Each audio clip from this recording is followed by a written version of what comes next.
Break के बाद एक बार फिर से आप सभी का स्वागत है। रीट पर मेगा कवरेज लगातार जारी है, इसी की हम बात करेंगे आज सुबह से लेकर के शाम तक, क्योंकि परीक्षा होनी है 2 पारियों में। बहुत बड़ी चुनौती अभ्यर्थियों के सामने, प्रशासन के सामने, सरकार के सामने। अलग अलग हिस्सों की क्या तस्वीर है वो लगातार आपको बताएंगे। अभी मेरे साथ जोधपुर से राजीव लगातार बने हुए हैं। राजीव, बहुत बड़ी चुनौती इसलिए भी हम कह रहे हैं क्योंकि छोटे मोटे जो एग्जाम होते हैं उसमें भी लगातार नकल की तमाम खबरें आती हैं। अब यहाँ पर इतनी बड़ी संख्या में परीक्षार्थी जब पहुंचेंगे परीक्षा केंद्र या फिर जो हलचल होगी, ऐसे में तो स्थिति और भी बिगड़ने की संभावना है, या फिर नकलचियों के, मुन्ना भाइयों के सक्रिय होने की संभावनाएं और भी बढ़ जाती हैं। अब किस तरीके से मोर्चा संभाला जाएगा अपने आप में, क्योंकि बहुत बड़ी चुनौती है, बहुत बड़ा एग्जाम है। इतनी बड़ी संख्या में जब परीक्षार्थी पहुंच रहे हैं तो चुनौती भी उतनी बड़ी हो जाती है प्रशासन और सरकार के सामने।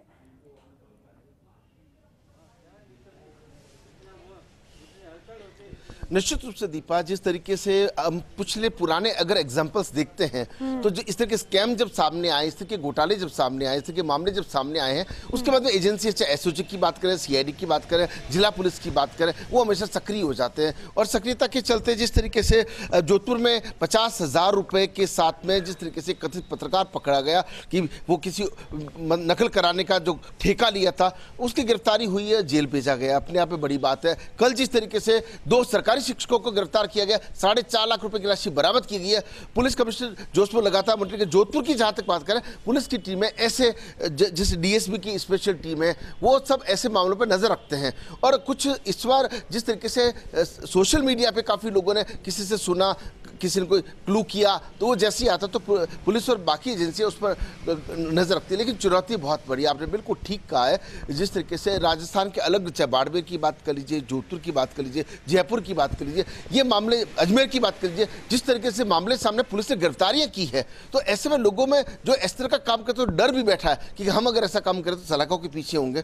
और पारदर्शी परीक्षा के लिए मुख्यमंत्री अशोक गहलोत पूरी अभी जिस तरीके से उन्होंने ट्वीट करके कहा कि खुद का आत्मविश्वास है, खुद पर भरोसा रखें। तो जो विद्यार्थी हैं उन्होंने इस बात को, जिस तरीके से व्यवस्थाएं, पहली बार किसी परीक्षा में रोडवेज के आधार पर इतनी मुफ्त में व्यवस्था की गई, निजी बसों तक की व्यवस्था की, तो कॉन्फिडेंस जो है इस बार जो विद्यार्थियों में कुछ अलग तरह का कॉन्फिडेंस है। बाकी तो तकदीर और खुद की मेहनत पर भरोसा होता है कि हम क्या लिख करके आते हैं। लेकिन व्यवस्थाओं की बात करें, अकेले जोधपुर में 3,300 पुलिस के जवान और 1,000 के करीब होमगार्ड्स के जवान जब तैनात रहेंगे, तब 4 डीसीपी, खुद police commissioner, IG Navjyoti Gogoi की बात करें, संभागीय कलेक्टर राजेश शर्मा की बात करें, कलेक्टर इंद्रजीत सिंह की बात करें, तमाम जो टीमें हैं, अलग अलग उड़दस्ते हैं, वो इसमें पूरी तरह से मुस्तैद रहेंगे। तो 184 केंद्र सुबह के, 181 केंद्र दूसरी पारी में जब पूरी तरह से मुस्तैदी रहेगी, तो लगता है कि कोई परिंदा पर मार नहीं पाएगा। लेकिन फिर भी सावधानी जरूरी है। अब नेट जब बंद हो जाएगा तो अगर वो 1% वो संभावना थी कि क्या पता इंटरनेट के वजह से कोई पेपर भेज दे, कुछ हो जाए, नकल करा दे, ब्लूटूथ कुछ भी, हालांकि सेंटर में पूरी तरह से चेकअप किया जाएगा, सीसीटीवी कैमरे और उसके अलावा जो वीडियो रिकॉर्डिंग वो सब कराई जाएगी। तो इस बार लगता है कि ये एक ऐसी परीक्षा होगी जो कहीं ना कहीं पूरे देश के अंदर जो है वो नजीर बनेगी, मिसाल बनेगी। जी बिल्कुल राजीव, और सोशल मीडिया पर भी एक ऐसा गिरोह है जो सक्रिय होता है, जो लगातार अफवाहों को आगे सर्कुलर करता है, फैलाता है जानबूझ करके, ताकि माहौल खराब हो, पैनिक करे जो अभ्यर्थी हैं, जो परीक्षार्थी हैं, वो पैनिक कर जाए। इसलिए भी जानबूझ करके सोशल मीडिया पर भी ऐसा गिरोह सक्रिय होता है, जिसलिए भी ज़रूरी हो गया था कि कम से कम अलग अलग जो संभाग है वहाँ पर इंटरनेट आज के दिन को बंद रखा जाए। डिम्पल भी मेरे साथ लगातार बनी है जयपुर से।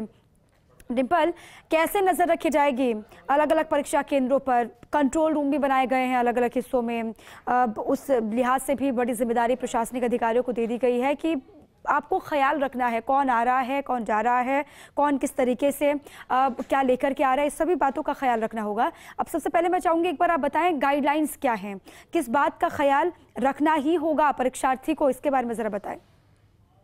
बिल्कुल दीपा, जैसा कि पता ही है कि सबसे बड़ी जो जिम्मेदारी है वो प्रशासन की इसलिए हो जाती है क्योंकि किसी भी तरह की नकल ना हो, कोई प्रशासन किसी तरह की चूक नहीं चाहता है। और सुरक्षा का इतना ध्यान रखा गया है कि जो कलेक्टर तक है उनको भी, अगर वो निरीक्षण के लिए भी जा रहे हैं किसी परीक्षा केंद्र पे, तो भी उनको मोबाइल के साथ अंदर प्रवेश नहीं दिया जाएगा। वहीं अगर परीक्षा केंद्रों की बात करें तो कम से कम भी 4 केंद्रों पर एक विशेष उड़न दस्ता तैनात रहेगा जो कि पूरी निगरानी रखेगा। चप्पे चप्पे पर पुलिस के जवान तैनात रहेंगे। हर परीक्षा केंद्र की बात करें तो कम से कम 6 जवान वहाँ पर मौजूद मौजूद रहेंगे। और जो कि इसका बोर्ड कार्यालय में जो परीक्षा कक्ष है, जो 10 बड़े परीक्षा केंद्र हैं, उनके लिए जो प्रसारण होगा, जो लाइव प्रसारण होगा, जितनी भी गतिविधियां परीक्षा कक्ष में होगी उनका लाइव प्रसारण होगा, ताकि हर एक प्रत्येक चीज़ पे निगरानी रखी जाए, किसी भी तरह की कोई चूक ना हो, किसी भी तरह की कोई गलती ना हो। क्योंकि इससे पहले की जो परीक्षाएं थी उनमें सब में 3 से 4 दिन का समय था। एसआई परीक्षा की बात करें, कांस्टेबल भर्ती की बात करें, लेकिन रीट परीक्षा में सिर्फ 1 दिन का समय है और ऐसे में अभ्यर्थियों की संख्या ज़्यादा। ऐसे में सबसे ज़्यादा ज़रूरी हो जाता है जो अभ्यर्थी आएंगे उनको किसी मास्क के साथ एंट्री नहीं दी जाएगी, मोबाइल अलाउ नहीं होगा, इलेक्ट्रॉनिक उपकरण नहीं अलाउ होगा। मास्क भी उनका चेंज इसलिए किया जाएगा ताकि उसके अंदर किसी भी तरह की कोई चीज़ ना छुपी हुई हो या कोई भी प्रकार की जो चीज़ें हैं, और सबका जो प्रॉपर चेकिंग की जाएगी। वहीं अगर जयपुर की बात करें तो सबसे बड़े सेंटर हैं, उन पे सबकी निगाहें होगी। अगर बात करें हरमाड़ा के प्रभा देवी मेमोरियल कॉलेज की, बेनार्ड के बालाजी इंजीनियरिंग कॉलेज की बात करें, एनबीएफ स्कूल की बात कर दे करदनी की, और सबसे ज़्यादा जो संख्या है वो प्रभा देवी कॉलेज में है, 1200 की है। उसके बाद आर्या कॉलेज में भी 1200 अभ्यर्थियों की संख्या है। और ये जितने भी रीट के जो मुख्य सेंटर है, आरसी कॉलेज की बात करें अजमेर रोड के, बालाजी इंजीनियरिंग कॉलेज हो गया, एनबीएफ स्कूल हो गया, माहेश्वरी की तिलक नगर के माहेश्वरी स्कूल के बारे में अगर बात करें तो रीट के सबसे बड़े और बड़े परीक्षा केंद्र है जयपुर के। सबसे ज़्यादा अभ्यर्थियों की संख्या यहाँ पर आनी है, 1000 और 1200 के लगभग यहाँ पे अभ्यर्थियों की संख्या होगी। ऐसे में जो सबकी निगरानी है, जो सुरक्षा की जो सबसे ज़्यादा निगरानी की ज़रूरत है वो इन परीक्षा केंद्रों पे बहुत ज़्यादा है, क्योंकि अभ्यर्थियों की संख्या ज़्यादा है, उनको मैनेज करना बहुत मुश्किल हो जाएगा। क्योंकि और ट्रैफिक के लिए भी बहुत बड़ी बात है, क्योंकि हमने देखा कि पिछले दिनों में जो हाल ही में जो मामला सामने आया, चाकसू में भी जो सड़क हादसे की खबर सामने आई है, ऐसे में ट्रैफिक के लिए भी बहुत, जो ट्रैफिक को मेंटेन करना होगा वो भी बड़ा मुश्किल होगा सुरक्षा के लिहाज से भी, क्योंकि बड़ी संख्या में जो अभ्यर्थी हैं वो सफ़र करेंगे एक जगह से दूसरी जगह तक। और सभी चीज़ों का कि फर्जीवाड़ा ना हो, नकल ना हो, किसी भी तरह का प्रशासन बहुत अलर्ट मोड पे है, क्योंकि किसी भी तरह की चूक नहीं चाहता है। और अगर इस परीक्षा में अगर इसको सफल रूप से संचालन अगर इसका हो पाता है तो राजस्थान के लिए एक बहुत बड़ी उपलब्धि मानी जाएगी दीपा। और जैसी चीज़ें अब तक देखी जा रही है, सरकार इस चीज़ का दावा कर रही है, सरकार लगातार बैठ के कर रही है, सबको आदेश निर्देश सब चीज़ें दी गई है कि किसी भी तरह की कोई चूक ना हो, किसी भी तरह से किसी की कोई गलती ना हो। सरकार लगातार बैठ के ले रही थी इन पे, सभी को जो आदेश थे, निर्देश थे, वो सब दे दिए गए हैं। बार बार अब परीक्षार्थियों की यही परेशानी थी कि जितनी भी परीक्षाएं होती है उसमें नकल होता ही है। परीक्षा जब देते हैं तो लगता है कि सब कुछ ठीक होगा, लेकिन परीक्षा के बाद जब रिजल्ट का इंतजार करते हैं तो बीच में नकलची आकर के बस जाते हैं, वो पेज फंस जाता है। तो कहीं ना कहीं ये अगर रीट की परीक्षा जो सबसे बड़ी परीक्षा है, अगर वो सफलतापूर्वक हो जाती है, सेफली हो जाती है और सभी परीक्षार्थी वापस अपने गंतव्य तक सुरक्षित पहुंच जाते हैं, तो प्रशासन के सामने, सरकार के सामने बहुत बड़ी उपलब्धि भी होगी कहने के लिए कि रीट की परीक्षा सकुशल उन्होंने संपन्न करवा दिया है।